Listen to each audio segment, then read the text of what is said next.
Ito na yung ating nakuha sa ating pagsusulo kagabi. Yung sahang. Ito.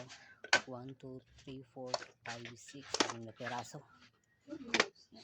Sarap nito sa inihaw. At itong sadok-sadok. Sadok-sadok ba ang tawag nito? Ayan, lapad. Ayan. Kapareho ng palad ko. Grabing lapad. Sarap nito sa inihaw.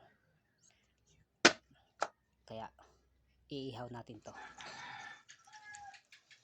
Ito na. Inihaw na saang at saka sadok-sadok. Ayan o. Bumuka na. Ito nakulo na yung sabaw ng saang. Ayan o.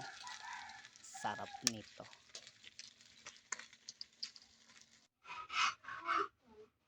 At ito na ang ating inihaw. Luto na. Yung saang at yung sadok-sadok. Tara, kain po.